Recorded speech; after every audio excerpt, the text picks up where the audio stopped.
And I think we are live and ready for today's How to Build a Country.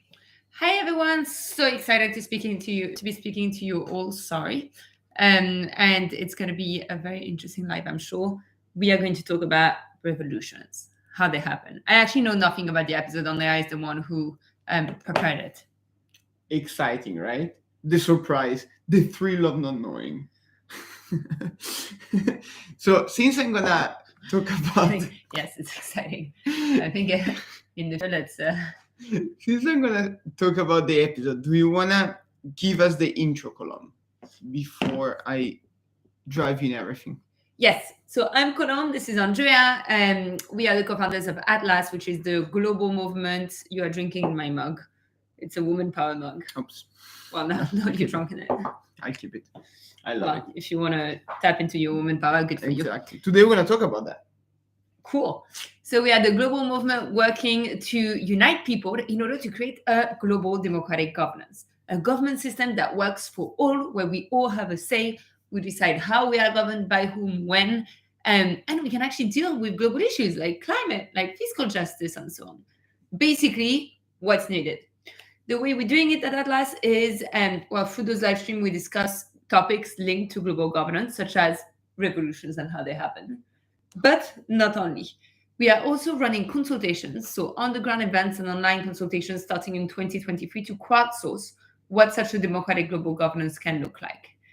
So very happening right now. That is perfect, Colombe.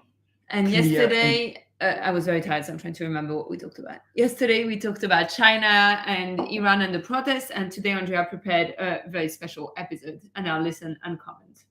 So today I want to speak about two things. I want to speak about revolution in history. So the big revolution, I obviously picked like a few things that came to my mind that really show the power of revolution, where revolutions are needed. And as a small ending of the episode, how do you actually start one? What are the steps that I saw in all these historical examples to lead to a successful revolution? And just to be clear, revolutions are positive.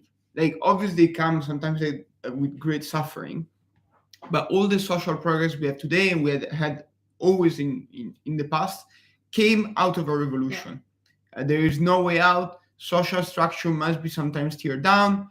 People that are clinging to power must be replaced. And obviously, the degree of the violence that this implies is, we always hope, is the minimum. But revolutions are very needed. Things don't change with a revolution. And something worth mentioning as well is revolutions happen because there's a violence against a group, whether it's a legal violence, practical violence, on the street violence, whether it's microaggression every single day. Revolutions happen because inequality is widening, for example. There's a level of violence in society towards a particular group. Exactly. So, Colombe, sorry, it's not my life, but like... Yeah, I completely understand. So, Colombe, let me ask you a question. When do you think did the first revolution take place? As soon as humans started organizing and coming together, I assume. For sure. I remember in reading that in ancient Greece, already Plato and Aristotle were discussing the differences of revolution. So I remember Aristotle, I'm with him on this one. I'm with him in general, saying... I feel so close about it. Yeah, me too, Aristotle. I'm here for you. Sorry, it's been a very long week. So Aristotle mentioning that revolutions happen when inequalities widen in society. Basically, like when you don't see a way forward, whereas Plato said something that I don't agree with, which is when a government fails to install moral values. Like, for me, this is subjective. But so I assume that like there was already a deep study of revolutions. Yeah, so revolutions obviously happen forever and never and never in the history of humankind. The first one that is reported by Wikipedia, which is obviously the source of all knowledge in today's world. I love this. Is a revolution of Set priest, or the priest of Horus, I don't remember, in ancient Egypt in like 2000 before Christ. This led to the split of the two kingdoms of Egypt. Really? Very interesting. But there's not something we're going to cover today. And why were the priests on I have no clue. And I'm not going to do anything. You did not deep dive into the history of priests? I did not deep dive in that. But actually, I did dive in two other small anecdotes that I think are very interesting because they show how they are always the same. Revolutions are always the same. They always follow the same path. And these two small deep dives are not the two main ones that I'm going to do after. But because I look at very ancient history, I check, for example, the Athenian Revolution of 505 before Christ.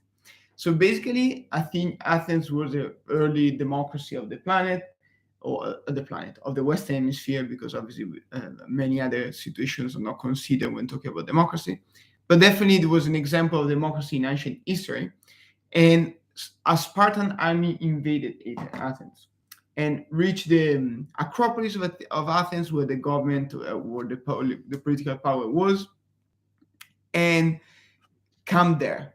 And the Athenians, so the people, not the army, but the people of Athens, decided to rise up, and actually encircle the army of Sparta, and not let them leave after the conquest. And basically, the Spartans were isolated for a few days without supplies, and then they had to basically resign and leave, and let Athens be. And that's for me a very clear example of the strength of popular uprising, popular will against a dictator and oppressor. Because you can have a wonderful army, a very powerful warriors, but then if the people are not with you, you can't hold them, you can't do much. And that's exactly what we discussed yesterday about with China and Iran. And then there was another one that I think is very famous, is the rebellion of Spartacus in ancient Rome.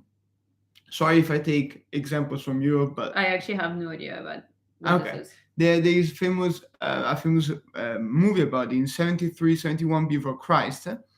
A slave and gladiator named Spartacus started basically a revolt, because the fact that he was a slave, and there were a lot of slaves back then, and slaves had absolutely no rights, they were objects. So raised 60,000 soldiers in Italy only, and defeated 9 Roman armies before it was defeated. And he did not abolish slavery, as many legends say, but basically it was just a social class uprising, like as we see today in many situations. Like there was a class without rights, and they came together and tried to fight back against the oppressor. And this lasted for 2 years in the center of Italy, so like real close to Rome and to the center of back then still a republic, almost an empire. So very, I think, clear example of how revolutions are conducted, and how back then as of today revolutions are very powerful, or they can be very destructive as well. So now I'm going to go into the two topics of today. Two topics that you know very well, Colom. So I expect your full participation and commentary. Can you just remind us why we're discussing this? We're discussing evolution because in our dream, our project to build a global country or a global institution, we foresee that a revolution might be needed. And it doesn't have to be a violent revolution, but definitely a motion of revolution. So the idea of dismantling a system and building a new one is something that will have to happen at a certain point. And because of that, we are this week exploring what are revolutions, how they came about, and basically trying to deep dive in what are the elements that make a revolution successful. And also, to be frank, I think we're in a historical period where revolutions are everywhere. I mean, these 20s is something we're going to discuss in the episode this week. The 20s, so the decade we're into in the century, so many revolutions already, revolt, uprising. So it's also the historical moment we're into. People want change, people are demanding change in any possible way. So I think it's very actual to deep dive in this and understanding better what we mean with revolution. Yeah, and I think it's one of the best ways to achieve change, basically, right? Which is what we want. Exactly. So let's start with the first example, the anti-apartheid movement. So I have a little history here. But do you want me to go first and then ask you questions? I'm trying to think which one will be less horrible. Let's do it however you prefer. Okay, I can go through it. I can tell you a bit about the anti-apartheid movement. So the apartheid was a policy of segregation, racist segregation in South Africa. They started in 1948. So 1948, the National Party of South Africa took power after the Second World War and basically started enforcing a very strict racial segregation policy where if you're white, you had access to political power, wealth, and so on. And if you were not white, colored, you were completely segregated from any benefit or wealth in society. And early on, already in the 50s, rightly so, the African National Congress, so the ANC, that is still today, is It's a actually political party. is a political party that actually today is ruling South Africa, started passive resistance. So, civil disobedience, Let's try it again. disobedience, public action to show discontent. And if you think about it, something that you see nowadays in many other contexts. I mean, the Just Stop Oil campaign Yeah. in the UK is civil disobedience, non-violent protest, not targeted at human beings or citizens, that just to show very strongly to the public opinion that something is not going as it should. Protests and rioting followed in the 50s, but until the end of the 50s, there was no deliberative destruction of object or violent actions per se. Then something changed. Basically, in the 59 and 60, the South African Communist Party, the ANC, and the Pan-Africanist Congress, so like the three main factions that were in the time representing colored people, started organizing students and strikes. And there was a famous massacre called the Sharpeville Massacre, where basically security forces, if I'm not mistaken, came down very heavily on protesters and rioters at the end in 1960 or 1959. And starting there, the resistance started to become violent as well. Strikes and demonstration continued. All these different parties and so on started having a military wing. So started having actually trained militias resisting the government, fighting back, and also causing obviously also civilian casualties, which is the thing that many people attack them for. But if you and Colin will tell us more about this, what is proportionate? Proportional, how to say? Not death, but like I response. Okay. Do you want to say that? No, yeah, I think it's also not really the question here. Like when you have a state power that is oppressing most, because it's not even half, like what's the proportion of non-whites in South Africa, right? It's like more than 80%, I assume, even more. Yeah. That is oppressing most of its population, including violently by sending them to prison for decades and so on and so forth. Obviously you're going to answer, and obviously some people are going to get hurt along the way, but you're basically fighting a terrorist state. So from this point on, like, it's unnatural that you need to indeed engage in dialogue and try to solve from the inside and so on, but also that you need to actually change the system. And this means sometimes violence. I fully agree. And so before continuing the conversation, let me go through the end of the history. So 1976, Soweto uprising, another big massacre in Johannesburg, suppression from the police. And then basically this is a tipping moment where the guerrilla force of the ANC, the Umkhonto we Sizwe, obviously I'm pronouncing very badly, so the armed branch of the ANC started to become very popular and very powerful, and started to conduct more and more attacks on government facilities, transportation, power station, and civil infrastructure. This led in the 80s to the National Party, so the ruling party, the White Party, to start conceding some freedoms, some gradual freedoms to the oppressed minorities. But obviously, all of these were completely not enough. So at a certain point, they even created a tricameral parliament where there was a chamber for colored people, excluding Black South Africa, so only Indians and because one of the techniques of the government is always to divide to rule better, right? exactly. I know the saying in French. I don't actually know it in English, but I'm sure there's a translation to the actual sentence. And so they turned colored Indians and black against one another, and I think that's the words they actually use in defining social groups or racial groups. Sorry. And gave a bit better privileges to some, and then to some, and then to some, so that they would have an interest in not losing those privileges. Exactly. So very, very negative, or like obvious attempt from the government that didn't work out. And then in '86, actually a state of the emergency was declared, because not only there were attacks against government facilities and so on, but even within factions of the resistance, a lot of fights started for influence, for dominance, because obviously the movements will become very big and very inherently militarized. So there was a lot of conflict across the country. So from that year, in 1987, secret negotiations started to happen between the government and, let's say, the resistance, or the broader anti-apartheid movement, that led slowly to liberation of prisoners. In 1990, liberation of Nelson Mandela. 1991, multi-party negotiations and abolishment of the apartheid law. And in 1994, the first multi-racial elections of South Africa.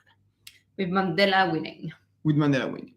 So this is a almost 40-year struggle that was really successful at the end of the day, even if we all know that South Africa today still has many problems, but the positive things of, not the positive, but like the things to say, the problems of South Africa today do not come from racist legislations. I mean, they still come because there's a lot of racism embedded in policies. There's still a lot of wealth, unequal wealth distribution, and inequalities in the countries, and corruption and other problems that are not necessarily related to apartheid. But right now, racist policies are completely dismantled officially from the South African system. So successful, I would say 90% of the road has been done. Much more has been done, must be done in South Africa, but compared to the status of 1914, 1950, incredible changes that have happened in the space of 1 to 2 generations. I like the South African example. Sorry, do you have a... No, go for it. I like the South African example not only because it's a successful case of a racist regime being dismantled, so it's a successful revolution with obviously struggles that come from in any country, but it's still a successful revolution. I also like it a lot because it introduces 2 topics for me. It introduces the topic of freedom fighter versus terrorist, and is a great introduction into the struggle for freedom, and hence the Palestinian revolution that is happening and needs to happen. So on the first point on freedom fighter versus terrorist, if you look at media clips from the days, like newspaper clips, you see freedom fighters in South Africa, so including some that were political and some others that were mainly military, being qualified as terrorists. So trying to spread their message through acts of terrorism. So there's a very fine line between what is freedom fighter and what is terrorism, right? Like one person's freedom fighter might be someone else's terrorist. Yeah. But I think it is a very important definition, because we often look at struggles, whether for freedom, for rights, for economic empowerment, and so on, as hurting others and extremes such as terrorism. When we look at it through today's lens, so if it's what a lot of people said about Black Lives Matter, I don't agree whatsoever, by the way. I think that is it's yet another freedom struggle that needs to succeed and needs to take place, and that we should all support.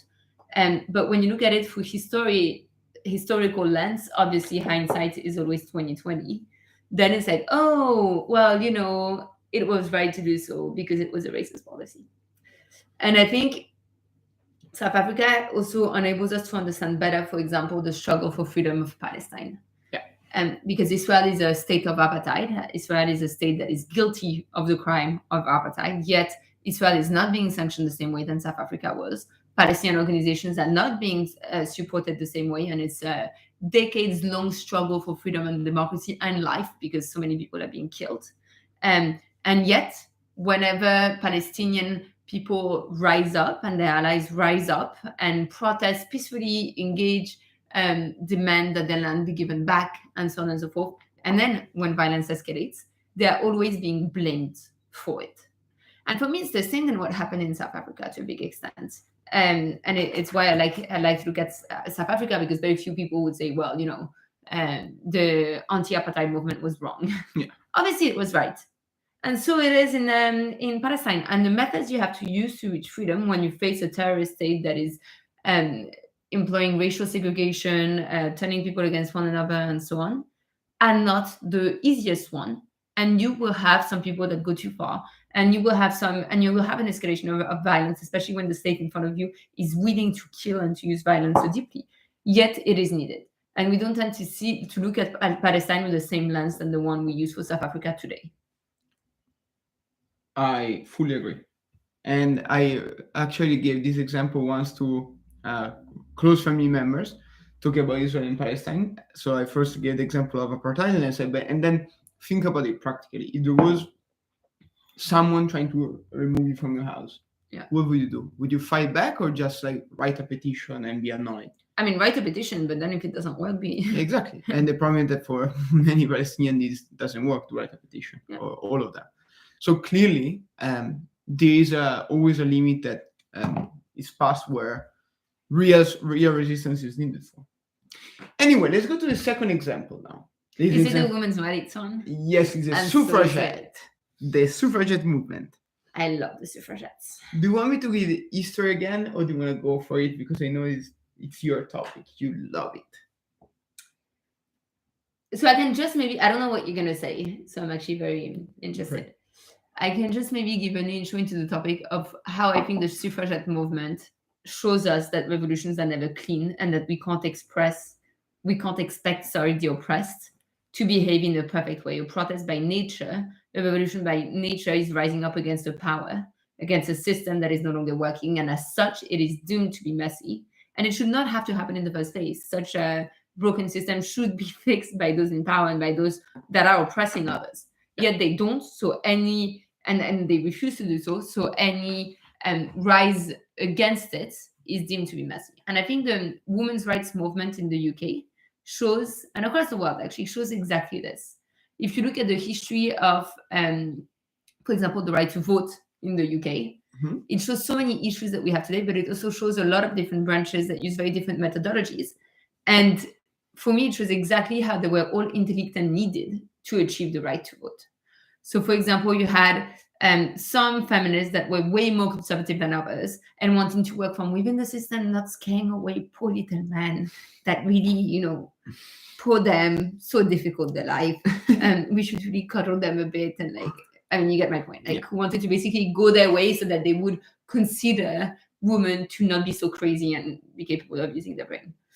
Then you had those that were like, look, we need to fight the system. Let's do it through popular opinion. So we still want to seem acceptable. We still don't want to seem radical. We're going to denounce what we see, but we're still going to engage with the system. Those two alone would never work, right? And I'm sure it's needed to some extent to cuddle men so that they don't feel like they're losing all of their power for nothing, and to do the public thing. But then you have the more radical ones, and I'm oversimplifying it because you also had factions and so on.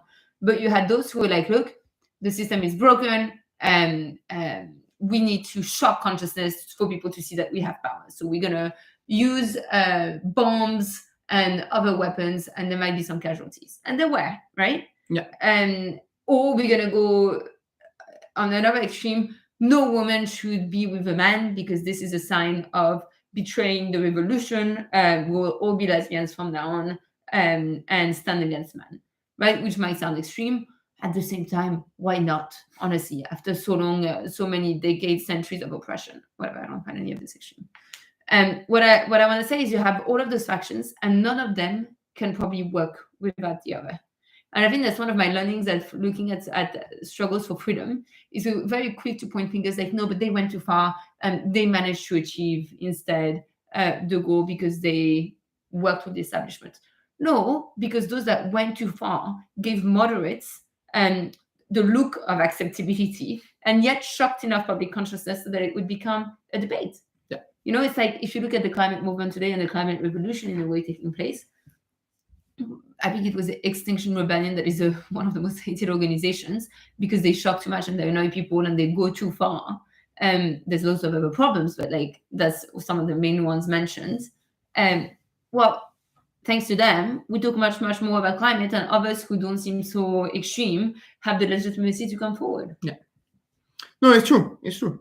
All of this is completely true. And look, I think that on the suffragette movement, I mean, it's incredible the success that they have managed to achieve. We are like they change history more than anyone else, and they had to do everything. They had to do like the very peaceful negotiation and the crazy radical actions. But it wasn't one, right? It wasn't one organization. And that's also, I think, when looking at revolutions today. So, for example, in that space, we want to create a democratic global governance. And a lot of people would tell us, well, there's those people that are working to create a UN parliament. Why don't you go for it? One, I don't believe this can work because I don't believe the UN will be reformed, because I don't believe that authoritarian countries will let it happen. But second, that's not the point. We face a monumental challenge ahead. We need all methodologies and thinking and so on to be brought forward so that there's more discussion and there's a chance of success. Yeah. So let me give to our viewers a short recap of the suffragette movement and what they did in history. Because first of all, I didn't know all these details as well. It's quite interesting.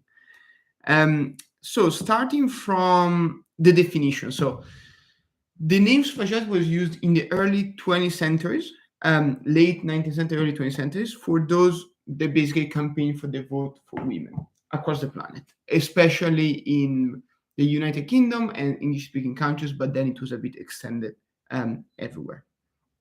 In particular, the official terminology refers to the members of the British Women's Social and Political Union, a women-only movement founded in 1903 by Emily Pankhurst, which basically was the famous one you see in movies that did civil disobedience, direct action. But again, they were not the only ones, as Colin mentioned. There were many organizations trying the same. And fun fact, the name suffragette came from a columnist of the Daily Mail. They used this as a denigratory terminology, say like the suffragette because they're the one asking for us. The other term was suffragiste, so like for people asking for universal suffrage.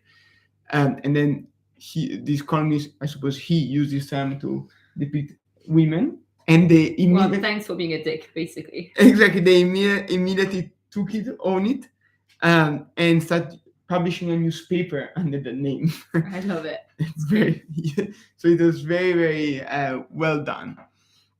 The first country that were actually women... If you think about it, yeah, this was so many words linked to women's things. I mean, when I was a kid, I was told so many times as an insult that I was a feminist. Right? Yeah. That's one of my proudest brands to Exactly. be a feminist. It's like, people, but it used to be a dirty word. People were like, oh, I don't know about being a feminist, but like, I believe in equality. Well, you're a feminist and you dumbass. So like, it's like taking it and reclaiming it as well. Yeah, exactly. So the branding was powerful. And then just to give an historical context, in 1893, so just 10 years before, the first modern country to give a vote to women was New Zealand. Yeah, they gave a vote to women to everyone. And then in and this obviously inspired women across the planet to start demanding more and more. And then in 1903, as we said, the organization of the British one came to life, and they basically the sentences were very clear. The mottos were like, do the work yourself and deeds not words. And they basically started campaigning very, very strongly for universal suffrage, which included protests, direct actions, bombing and arson campaigns, chain themselves to things, and obviously they receive a lot of backlash for that, both in the press. The police was brutal against suffragettes. There were obviously a lot of sexual assaults, and it was incredibly testing for those women, but they endured. I think if I may add something, I was thinking as you were saying this, another technique that is often used in any revolution is to discredit the opponent, right? And so for women, I'm going to simplify it again, but it was like, do they actually have the brain power to be able to decide who to vote for? Won't they just vote for whoever their husband will vote for, their father? And then why do they need the right of voting, right? Which it was basically this. It's like, you're too stupid to be able to vote yourself. Now, when we talk about lowering the voting age, it's the same argument. It's like, well, they will just vote for whoever their parents tell them to vote for. They don't have the brain capacity. Yeah, because a 16 years old has less brain capacity than a 98. Like, Yeah. if you actually look at the brain and how it works, that's not the case. But then it's the same with so many other topics. It's always like, well, when we talk about global democracy, I've heard so many federalists tell me, but if we involve everyone, do they have the capacity to understand? It's like, but then you want to come together in one world, but you don't believe people are smart enough to be able to do it. And it's always the same techniques that were used. And actually, I was just Googling it to make sure that I wasn't messing up at the same time. Women could vote earlier, but only if they were literate. So you started having, for women, restrictions on who could actually vote. Yeah. And this is when in the suffragette movement in the UK, you see social classes are organizing as well differently, because female workers, for example, organized incredibly powerfully, saying like, this is a working class matter. Like, this is actually a matter for all. This is not just a few elites who can do it. Very true. Let me continue with this. Sorry, I interrupted. No, you interrupt me anytime. I just want to put the last final touch. So, very important event. So, after many years of campaigning, in 1913, there was the death of not a famous suffragette, but a suffragette called Emily Davison. She ran in front of the King horse at the 1913 Epsom Derby, and she was killed by that. And this particular image became incredibly famous across the planet. So the power of media for creating public opinion, and basically really, really changed the way the suffragette movement was perceived in Britain and elsewhere. Then there was the First World War, during which the suffragettes paused their civil and direct action to support the war effort. And then basically after the end of the World War, also because of the role that women had during the First World War, there was the first act called the Representation of People Act, where women aged over 20 and without a certain characteristic, 30 and without a certain characteristic could vote. And then only in 1928, the Equal Representation Act, or Equal Franchise Act, gave the right to vote to all women above 21. And I think that the age was 21 also for men. So very successful campaign. It actually took it took 25 years to change the law, which is a very long time. But obviously the fight was very big, because the world is still extremely misogynist today. Think about 100 years ago. But they managed. They succeeded. It was an incredible out of defiance, of success, of impact, thanks to the fight in the UK, in the United Kingdom. Across the planet, women gradually won the vote. For example, in my country, in Italy, it was only 1946, I think, for the constitutional referendum after the Second World War. But this fight inspired and inspires still nowadays, I think, millions of women and allies to keep on fighting, to keep on claiming their rights and advancing the fight. What do you think, Ron? Yeah, it's amazing, and I think because it's women we're talking about. So one of my favorite books is called "Difficult Women: The History of Feminism in the 11 Fights," and it goes about talking about the fact that we tend to, especially for female leaders and what I consider heroes, we tend to not consider them unless they're perfect. But with the suffragette movement, we really saw people claiming their imperfection and how angry they were, and the need for change, in a way that was rarely seen. And we saw all of those different factions going about it in many, many different ways that actually reinforced each other despite all of the inner fighting, all of the mess, and so on. I fully agree. What do we learn from this? What do we learn from all these revolutions? I try to compile a little list of lessons learned from the suffragette and the anti-apartheid movement. If I can say the first thing, first of all, for me, we learned that those responsible for oppressions are not the ones fighting for freedom.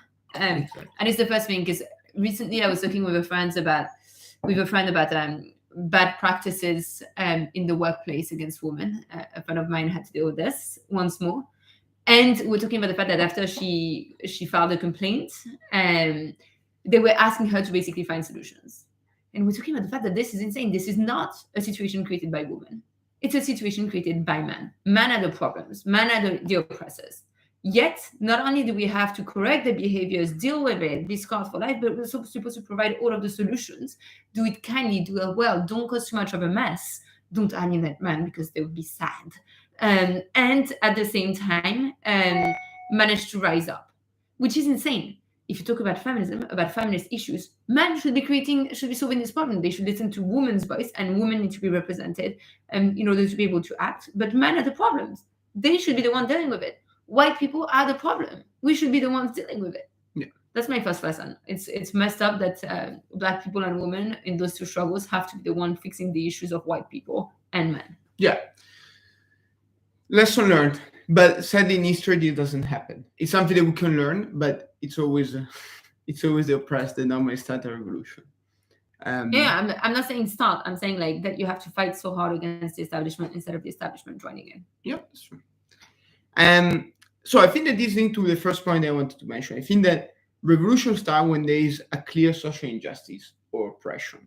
So whenever you see people rioting somewhere, do not assume that they do it because they are crazy or they have nothing better to do. They normally do it because there is a big situation of, at best, discomfort, at worst, great oppression. And it's also those who protest always have a lot to lose. And it's something we tend to forget. Women who protested lost custody. Women who took place in the suffragette movement lost custody of their children, lost everything. Yeah. People who participated in the anti-apartheid movement lost their lives, lost their freedoms for decades, lost everything again. So standing up against the oppressor, standing up for freedom is the hardest thing you can possibly do. Literally, you put at risk everything. I fully agree. Yeah. So that's exactly what I wanted to communicate. So it's not crazy people, but actually people that have a lot to lose and they're still doing it. Second, something that I noticed is that, especially in the suffragette movement, but in all the other struggle, often there is a triggering event or multiple triggering events. And obviously this we understand it posthumously. So I'm reviewing what happened. But for example, a death that shakes public opinion or a particularly strong event are often fundamental to move from like a niche fight to actually a popular mass support. So yesterday we were discussing this about Iran, like the death of the young 22 years old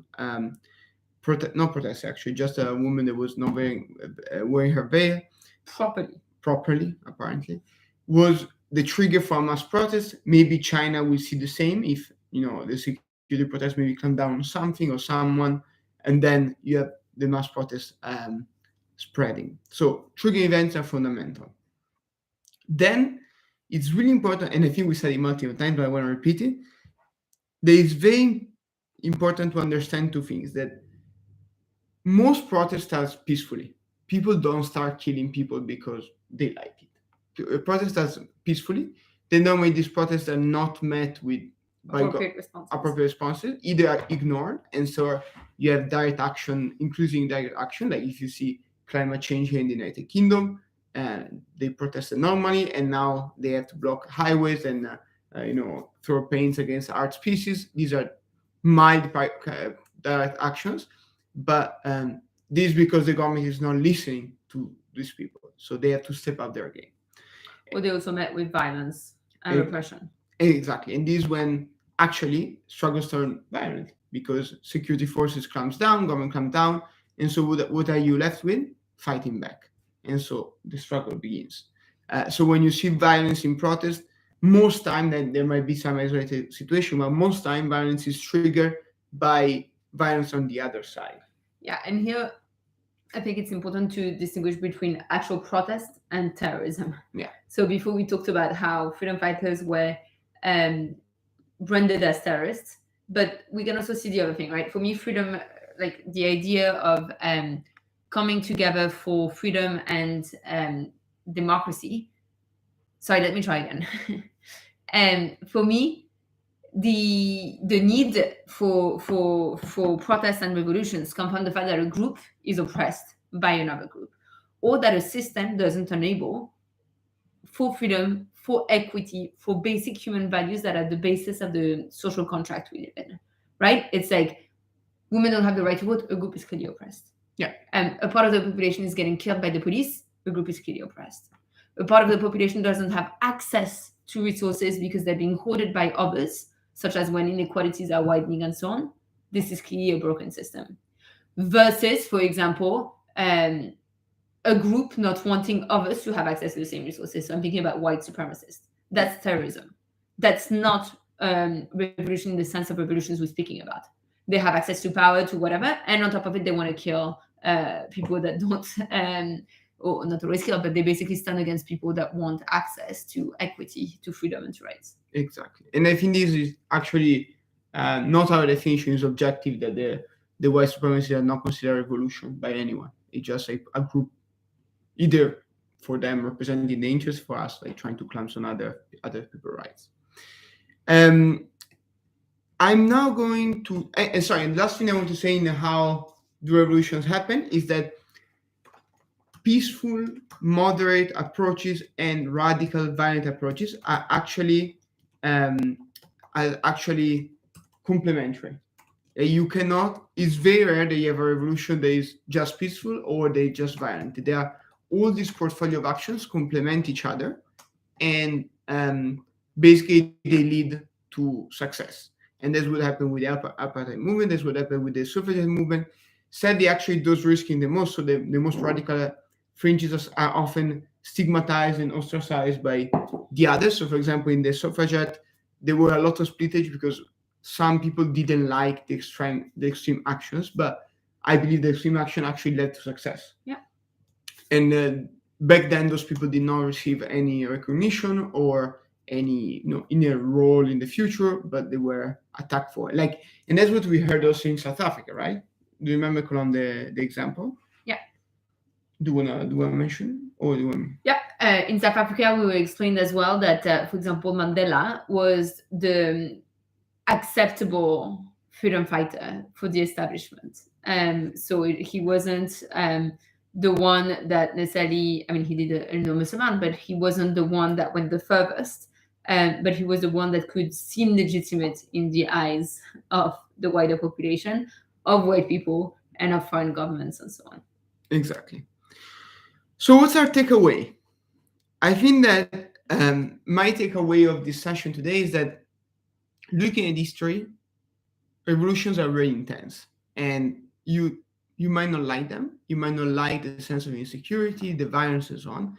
But if they happen, there is almost always a reason. And as someone that you might be uncomfortable with like marching, protesting, or do anything like in person, for example, but still you can contribute by being in the more peaceful and moderate side and supporting the struggle. So even if you are very uncomfortable with certain outpour of energy in the street and so on, do not condemn them, do not stand on the way, but you can support. If you believe in the same cause, do something else, support them, because somehow the work of everyone can lead to success. It's not only the task of certain people, and if certain people prefer different methodology, you might not understand them, you might not agree with them, but you might actually work together for the same goal. Yeah, and I also think in general, unless it actually hurts the struggle, then there's no wrong methodology. Exactly. So this is the whole topic I want to discuss today. Tomorrow, in recent news now, tomorrow we're going to discuss about a very successful revolution. There is this, and peaceful revolution mostly, I think, the the sunflower movement of Taiwan that led to the democratization of Taiwan in a very short period, and actually today making Taiwan an incredible democracy, only like 20 years after, even less than the revolution. So a very successful one that we can learn a lot about. And then on Thursday, as usual, we're going to record the weekly episode on the Rambling 20s. Oh yeah, let's do it. Thank you so much for joining us, and let us comment, like, share, as usual, for anything you like or not of this broadcast. Thank you.